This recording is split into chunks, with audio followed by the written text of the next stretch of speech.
Tapi kadang-kadang saya menjumpai juga Pak Iris, kalau tahapan dari pada Bawaslu mungkin KPU-nya tidak ada. Kalau kampanye mungkin itu teman-teman biasanya Bawaslu yang lebih banyak. Tapi saya berharap bahwa kegiatan ini yang sudah dicetuskan oleh teman-teman di sekolah, dalam hal ini guru dengan siswa yang 1-2 orang yang sudah menamakan diri pengawas, tinggal dilabelkan saja dan bisa menjalankan tugas seperti yang saya sampaikan tadi, mengamati, melihat dan menganalisis kegiatan-kegiatan yang dimaksud.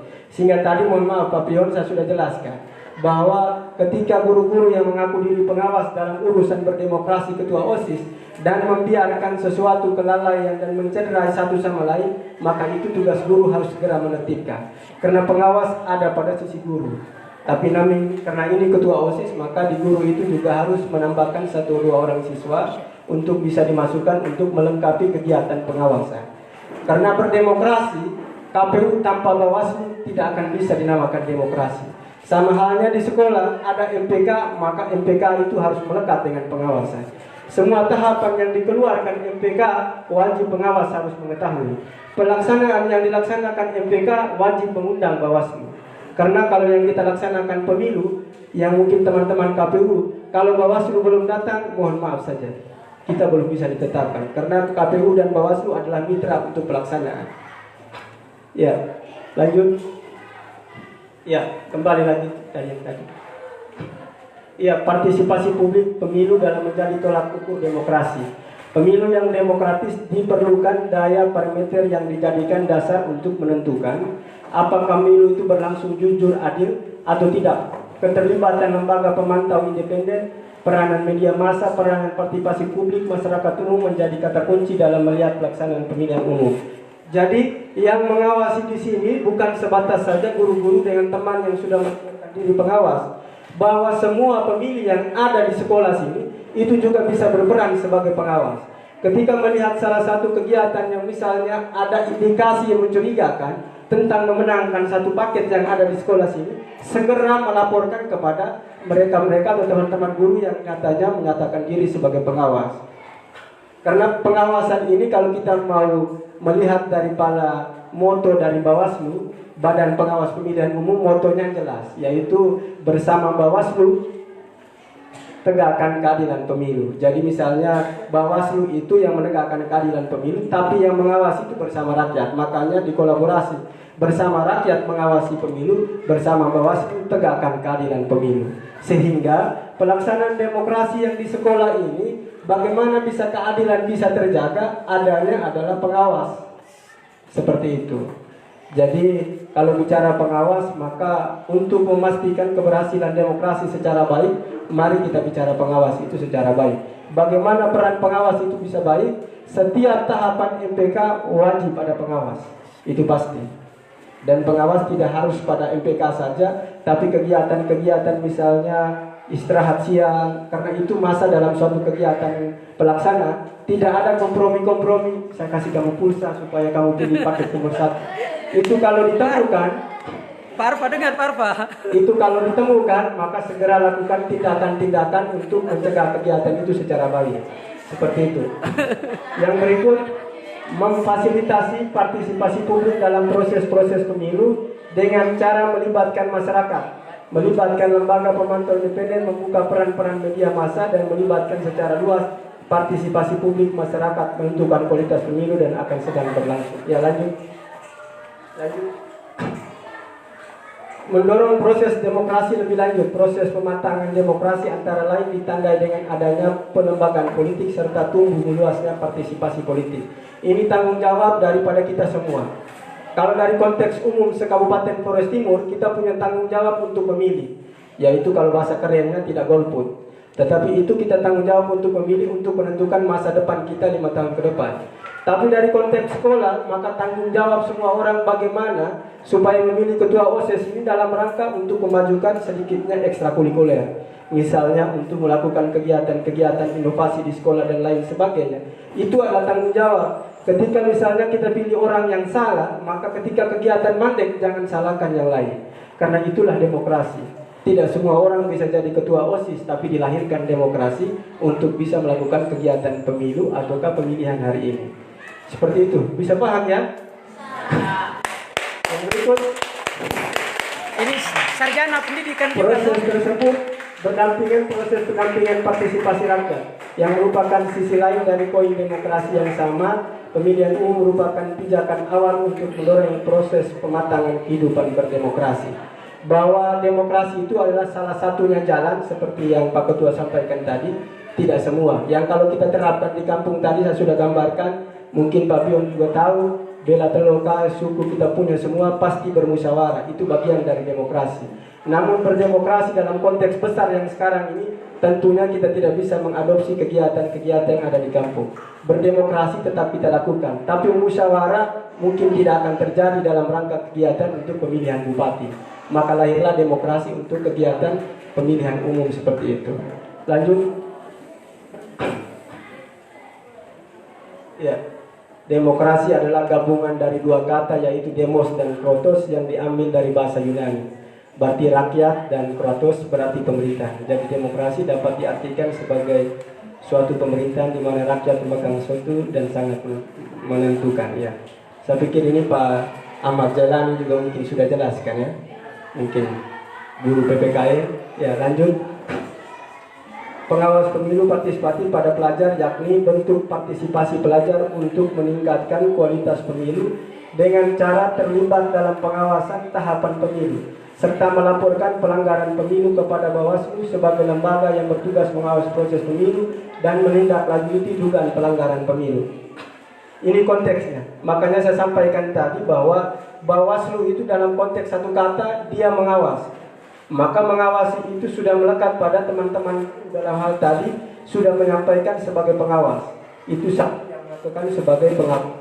Pengawas itu dia melekat pada diri, dan ketika suatu kegiatan yang terjadi, yang MPK dan semuanya, dia harus tetap melakukan pengawasan. Pengawasan bukan saja terjadi atau melekat diri pada balik di Bapak Ibu Guru. Makanya saya sampaikan tadi, bersama rakyat itu mengawasi pemilu, tapi keadilan itu ada pada Bawaslu. Maka semua orang yang ada di sekolah ini, mereka melakukan kegiatan pengawasan kepada semua orang. Bapak Ibu mereka yang peserta yang akan memilih juga akan mengawasi MPK, juga akan mengawasi paket 1, 2, 3, 4, juga akan mengawasi pengawas juga. Jadi pengawas yang tidak melakukan kegiatan pengawas juga akan diawasi. Kalau Bapak Ibu mereka melakukan, misalnya teman-teman mereka yang peserta, atau kalau Bapak Ibu mereka yang bukan melekat pada jabatannya pengawas, maka mereka akan mengamati dan menemukan suatu kesalahan, maka meraporlah kepada pengawas. Kenapa saya bilang begitu? Karena Bapak Ibu mereka guru yang lain tidak melekat pengawas, mereka adalah melakukan kegiatan pengawasan. Tapi keadilan bukan pada mereka, keadilan akan terjadi pada pengawas. Jadi peran pengawas itu semua orang, termasuk pengawas tadi, termasuk Bawaslu.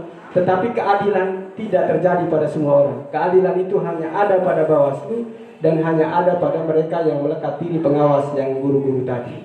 Seperti itu. Sehingga lembaga yang bertugas mengawasi proses pemilu menindaklanjuti dugaan pelanggaran pemilu. Dugaan pelanggaran pemilu yaitu tadi ada temuan-temuan, misalnya mau pergi kantin, mau belanja, tapi paket bilang sebentar saya yang bayar saya. Nanti paket 2, oh ini untuk paket 2 punya. Jadi sebentar belanja di kantin, nanti paket 2 yang bayar. Nah, itu kan implisitnya di situ. Paket 2. Iya. Kalau paket 2 yang bayar tidak apa-apa, tapi jangan sampai Bapak Ibu guru yang pergi kantin pengawas tadi juga dibilang paket 2 yang bayar. Itu juga susah. Iya. Lanjut. Ya, aktivitas pengawasan pemilu partisipatif. Ya, aktivitas pengawasan patuh proses dalam tahapan-tahapan pemilu dengan cara mengumpulkan data, ya, dan informasi awal mengenai dugaan pelanggaran pemilu dilakukan oleh individu, kelompok masyarakat, peserta pemilu, tim kampanye, pelaksana dan petugas kampanye serta penyelenggara pemilu. Kalau penyelenggara pemilu ada 2, kalau kami ya, itu pelaksana pemilu, penyelenggara, dan kami dari sisi pengawasan. Itu semua juga wajib diawasi. Sehingga kalau pengawasan yang sudah dilakukan terus tidak terlalu pas, bisa juga dilaporkan. Contoh saja yang seperti disampaikan Pak Ketua, ada DKPP namanya. Kalau kami pengawas pemilu terus misalnya melakukan sebuah pengawasan proses dari bawah tidak bisa, maka yang melaporkan tadi bisa melaporkan pengawas pemilu kepada DKPP. Karena DKPP akan memperhatikan tindakan-tindakan sikap daripada KPU dan Bawaslu.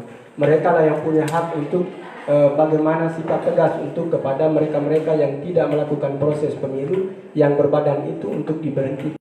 Kesamaan, persaudaraan, kejujuran, dan keadilan. Padahal harus diakui mereka yang memiliki kualifikasi pendidikan formal yang tinggi, fenomena ini tentu sangat menarik untuk disimak. Sebab ada kecenderungan asumsi tinggi rendahnya pendidikan kurang memiliki pengaruh signifikan terhadap tumbuhnya iklim demokrasi yang sehat. Sehingga konteks dari ini lebih pada teman-teman di sekolah, yaitu dapat memetik kegiatannya itu. Misalnya justru banyak politisi yang optimis, arogan, menang sendiri. Itu yang kita mau tanamkan pada diri-diri siswa sekalian. Jujur, adil, menang sendiri, harus terima pendapat orang lain. Itulah berdemokrasi sebenarnya. Seperti itu. Lanjut. Ya, diperlukan upaya agar dunia pendidikan mampu menebarkan benih-benih demokrasi kepada peserta didik dan melahirkan demokrat-demokrat yang ulung, cerdas dan handal, sehingga dunia pendidikan perlu diberi ruang yang cukup untuk membangun budaya demokrasi bagi peserta didik, sehingga kelak mereka sanggup demokrat sejati yang sudah rendah hati, berjiwa besar, toleran, memiliki landas etik, moral, dan spiritual. Akhir dari itu yang kita petik, kenapa kita belajar berdemokrasi di sekolah, yaitu sehingga kelak mereka sanggup menjadi demokrat sejati yang rendah hati, berjiwa besar, toleran, memiliki landas etik, moral, dan spiritual. Karena kita berdemokrasi memang harus seperti itu. Karena konteksnya kalau kita bermusyawarah, kadang-kadang kita tidak menemukan satu keputusan. Maka kalau musyawarah sudah tidak bisa, maka jalan terakhirnya adalah mungkin kalau dari sisi kalau jumlah yang terbatas, maka sisi votingnya tetap ada. Tetapi kalau jumlah yang sudah besar, maka jadilah seperti ini, yaitu pelaksanaan pemilihan umum atau pemilihan kepala daerah dan lain sebagainya. Ya, lanjut. Ya, dunia pendidikan dalam mencetak sumber daya manusia bermutu dan profesional harus menyiapkan generasi yang demokratis, sehingga memiliki resistensi yang kokoh di tengah konflik peradaban.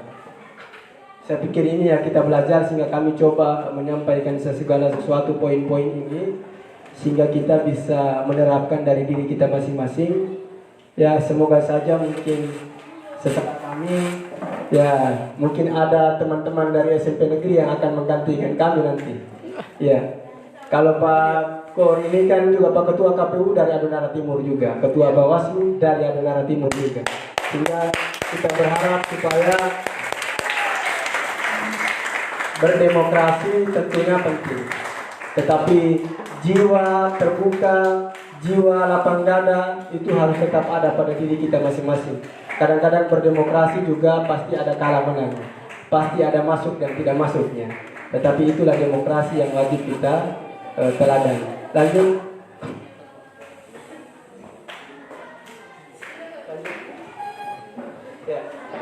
Sekian dan terima kasih. Sehingga di akhir titik ini saya berpesan kepada Bapak guru, ibu guru, dan adik-adik sekalian, dari sisi pengawasan itu kita harus melakukan kegiatan yang melekat. Kenapa saya bilang melekat? Ada KPU, ada Bawaslu. Di setiap tahapan KPU pasti ada Bawaslu. Maka di setiap tahapan MPK harus ada pengawasnya. Dan siapa saja yang melakukan kegiatan pengawas, semua yang melakukan kegiatan pengawas. Bukan saja paket 1, paket 2, paket 3, paket 4 juga bisa melakukan pengawasan. Setelah mereka temukan sesuatu di lapangan yang ada indikasi, silakan paket melaporkan kepada pengawas sekolah tadi. Peserta mereka yang hak pilih tadi, kalau menemukan sesuatu, laporkan kepada pengawas. Nanti keadilan itu akan ditentukan oleh Bapak Ibu guru yang mengaku diri pengawas tadi. Nanti kalau ada pembicaraan atau penyampaian pertanyaan, nanti kita bisa sharing sama-sama. Tadi saya sudah sampaikan dan Pak Ketua KPU juga sudah bisik bahwa barangkali kita lebih jauh akan berbicara tentang peraturan-peraturan ya. Mungkin meminimalisir peraturan di sekolah, sehingga ya kita berusaha supaya SMP negeri jadi model untuk percontohan di demokrasi di sekolah lain. Seperti itu saya kembalikan.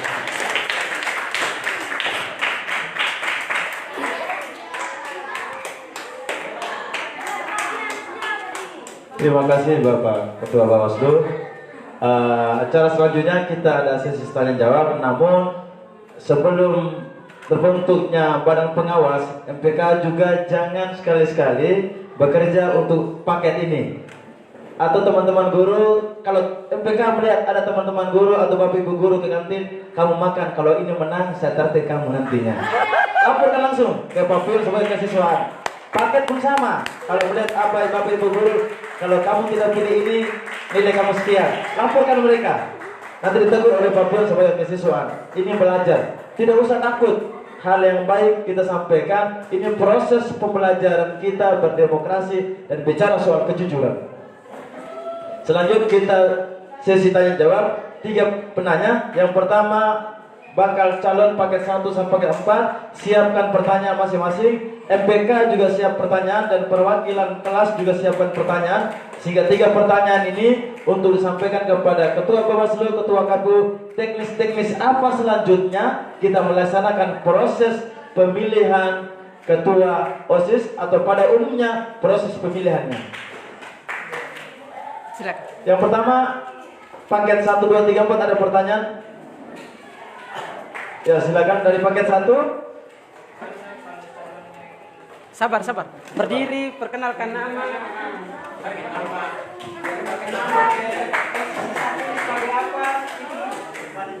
Assalamualaikum warahmatullahi wabarakatuh. Saya dari paket Wahyu ingin menyampaikan Pertanyaan. Nama. Nama saya Naimudin Lamauran dari paket 1. Pertanyaannya, bagaimana kalau Baca dulu. bagaimana kalau calon yang kita pilih tidak lolos? Untuk apa memilih? Oh iya. Nah,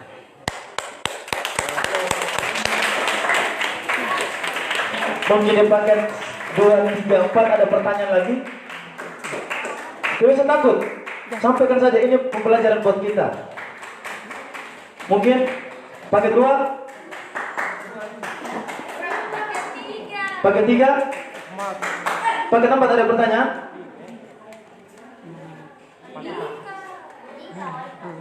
Ada pertanyaan ya? surat rekomendasi kejauhan data ini anak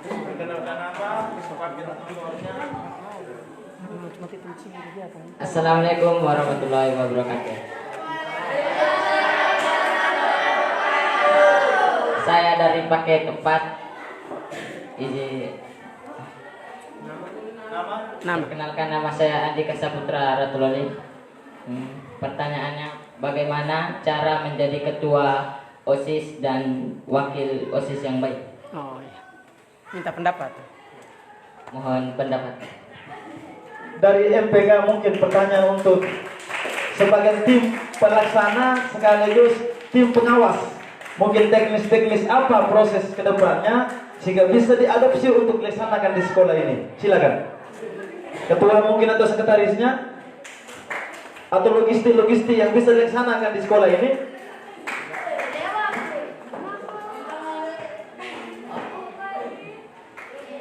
Atau perwakilan dari kelas, setiap kelas. Perwakilan dari kelas mungkin ada pertanyaan. Tidak apa-apa, kita bertanya saja, ini hal-hal yang akan dilaksanakan nantinya.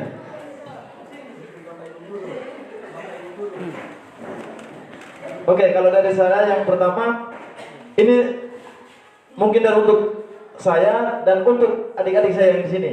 Yang pertama, kalau seandainya saja suara yang sama waktu perhitungan, apakah bagaimana caranya proses pelaksanaan putaran kedua gitu? Putaran kedua untuk melaksanakan pemilihan, kalau 4 paket 2 yang lolos dengan suara yang sama.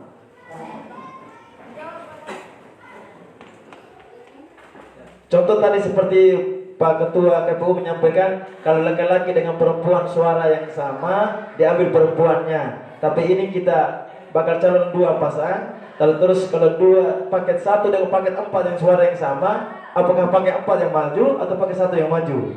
Ada prosedurnya seperti apa? Tolong dijelaskan. Terus yang kedua, logistik apa sajakah yang disiapkan oleh MPK dalam proses pelaksanaan pemungutan suara TPS, terus anggotanya sampai dengan tintanya sampai yang ada terkecil. Terima kasih.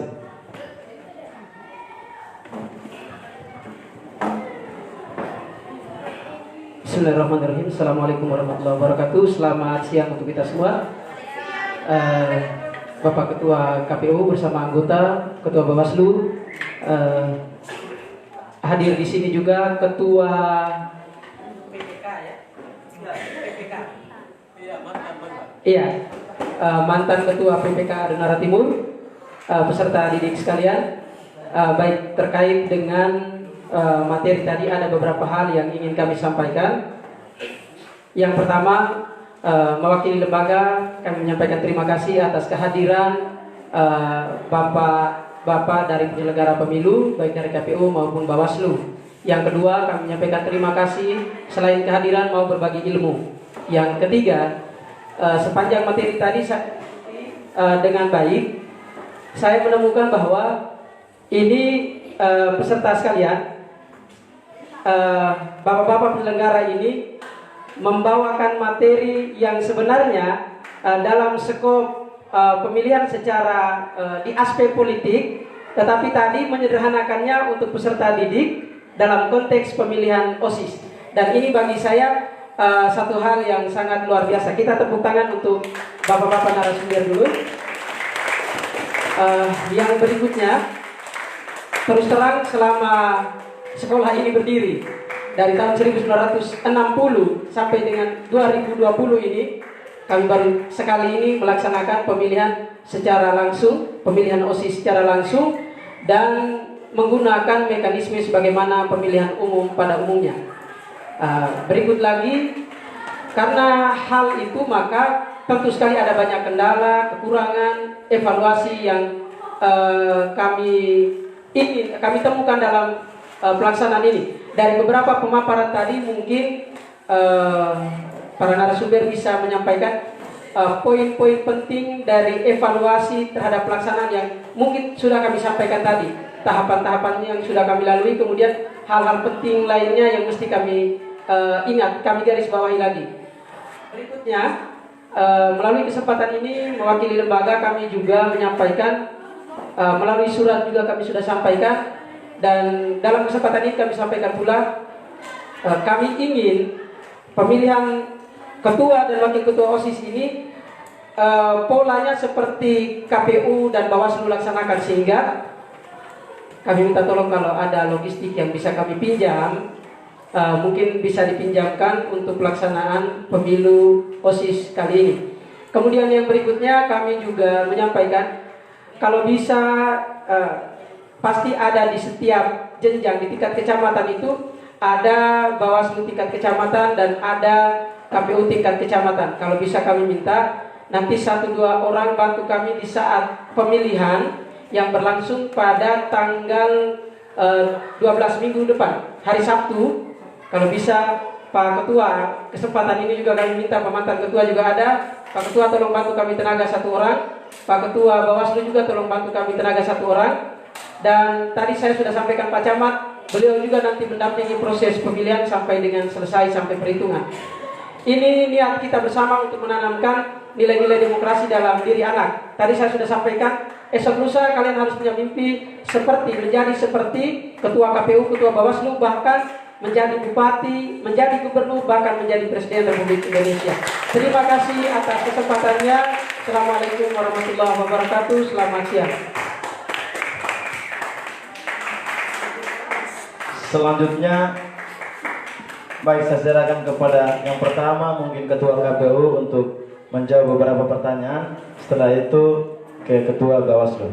Kepada Ketua KPU, saya persilakan.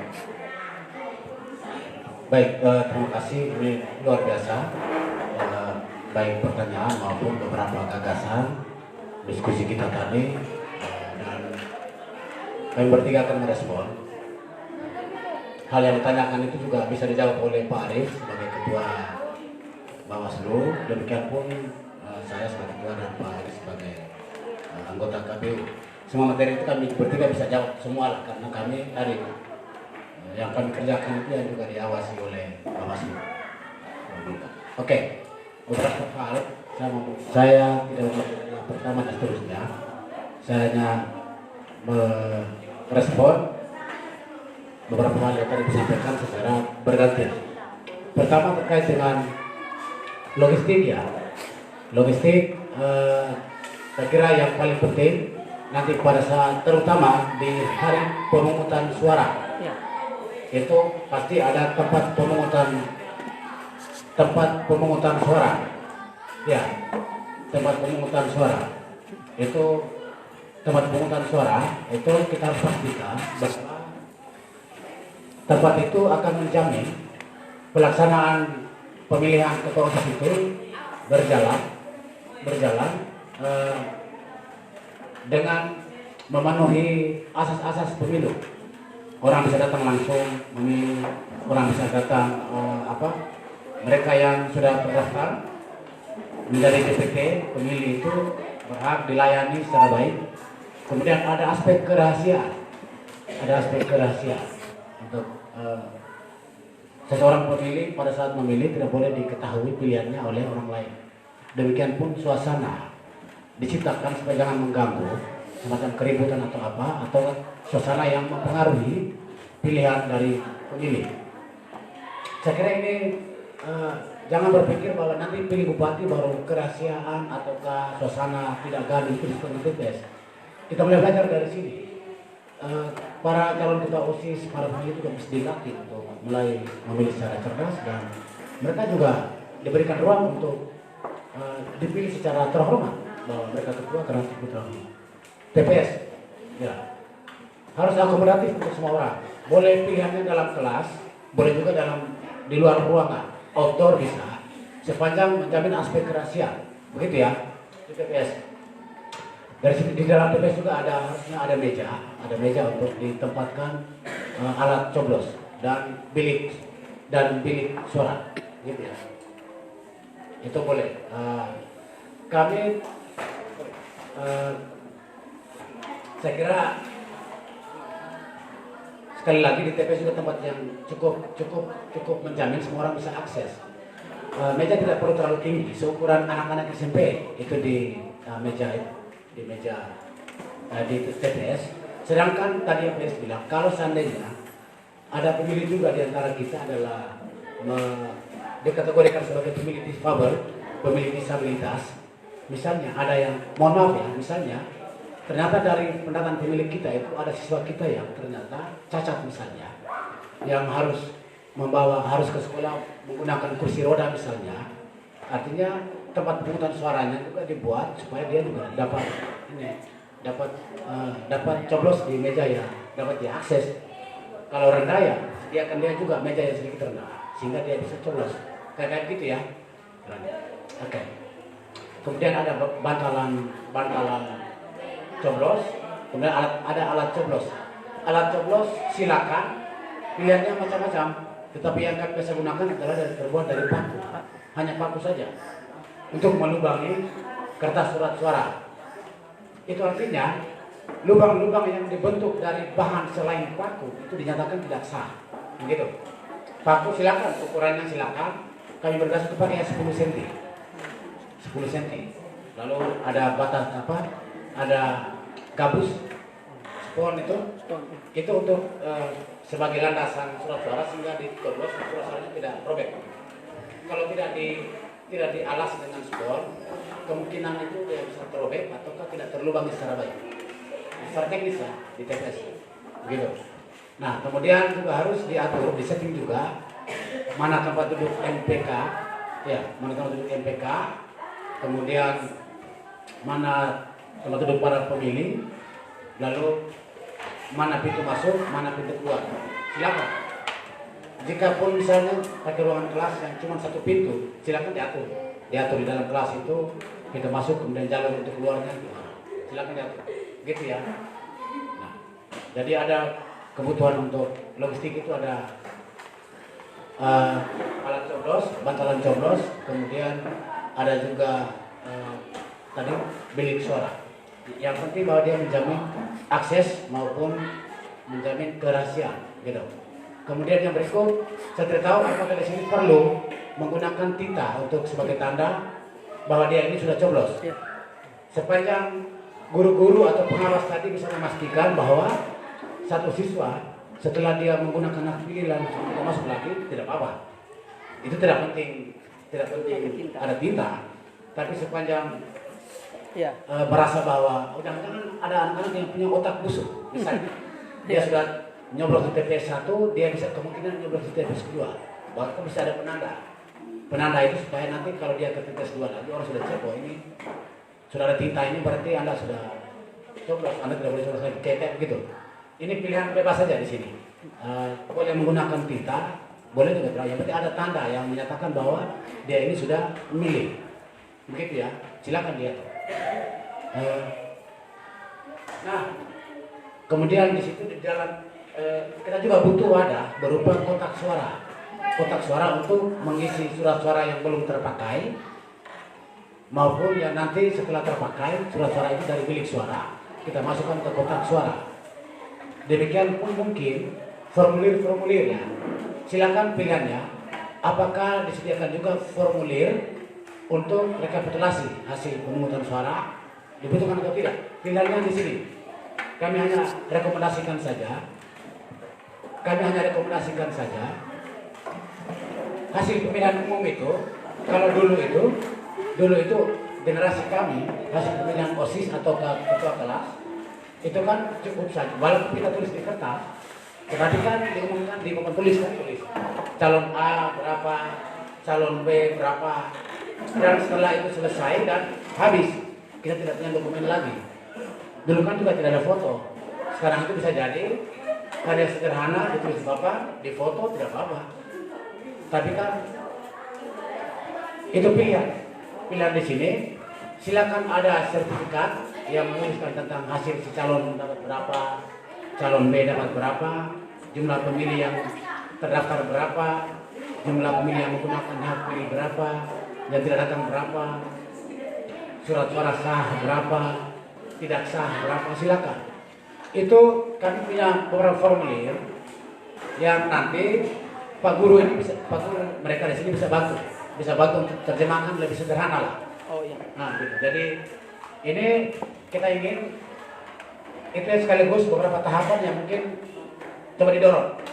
Sekali lagi ini pilihan, mulai tadi tinta pilihan.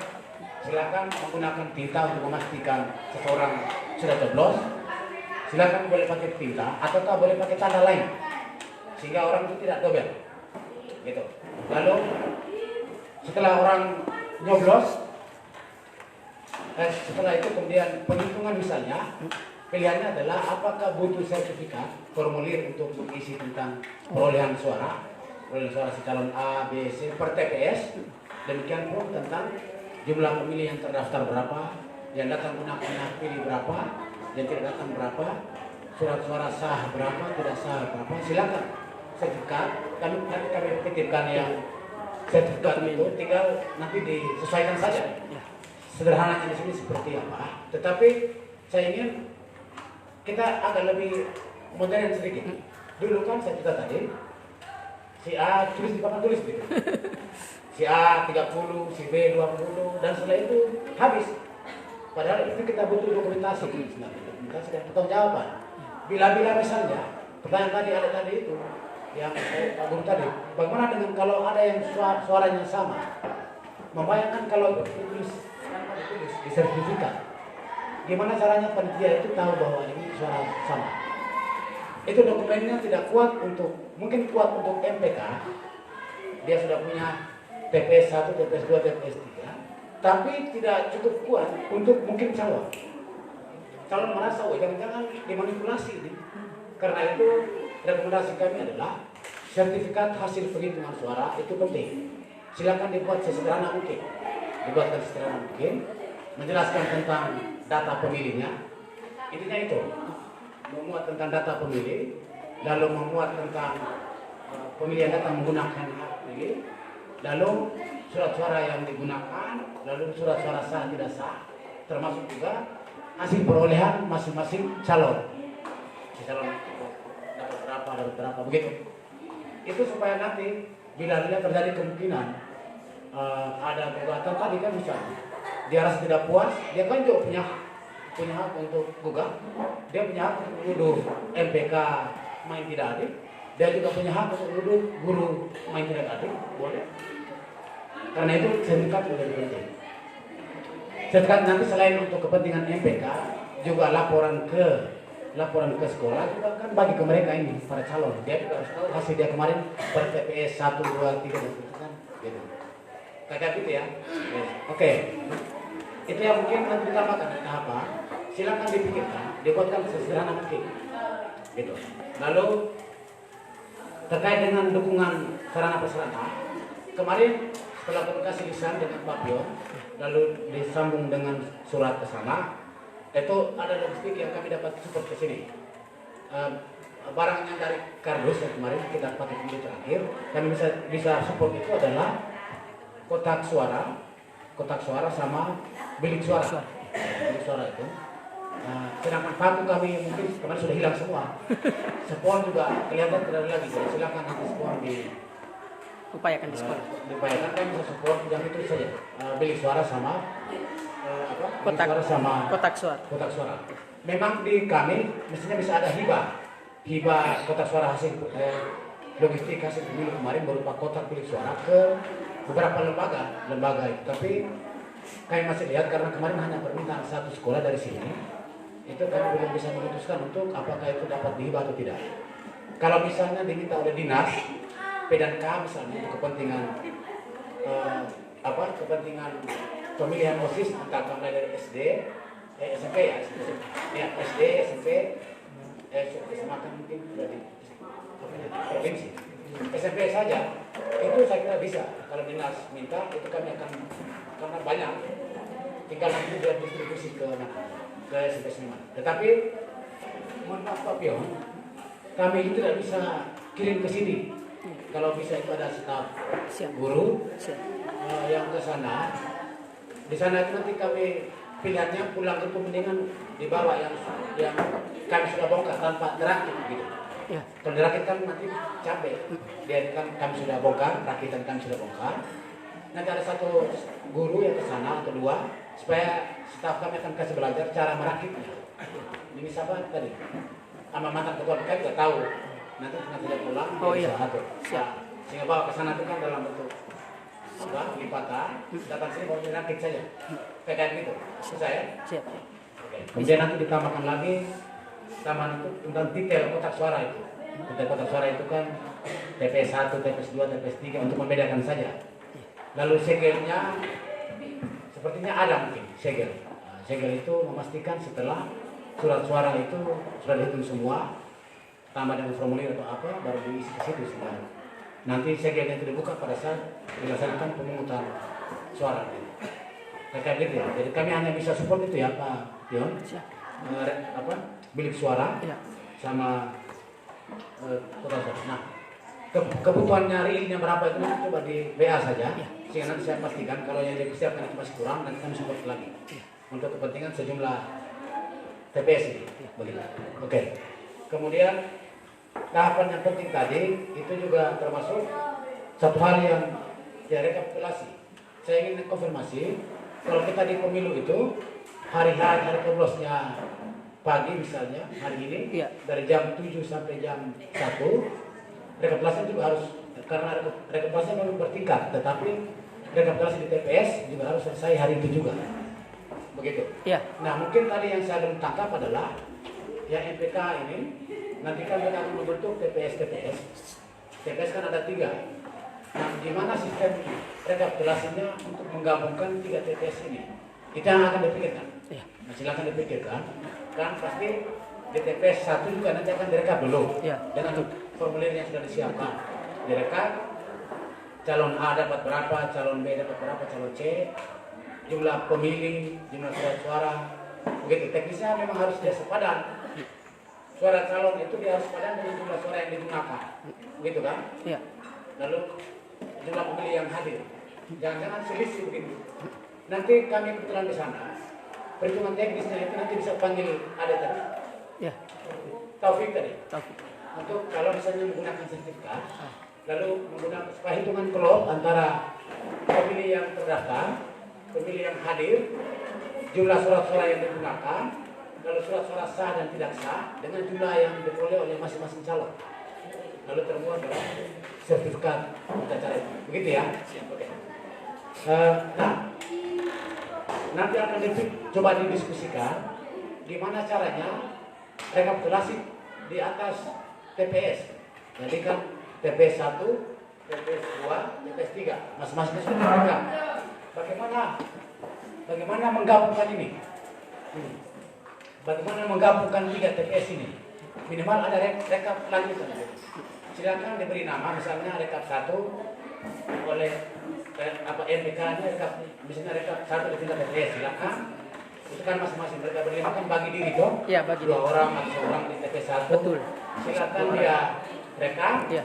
Lalu nanti berlima berkumpul diawasi oleh Pak Guru dan tadi yang lembaga pengawas tadi.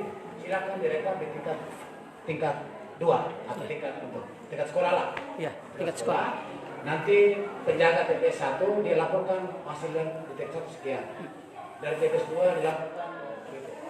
Itu dibuat secara terbuka, jangan senyap. Iya.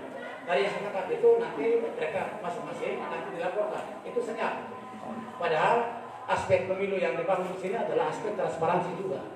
Sehingga silakan masing-masing TPS 1 nanti pimpin rapat pemungutan suara sampai rekap, nanti di umumnya naik lagi rekap secara umum begitu.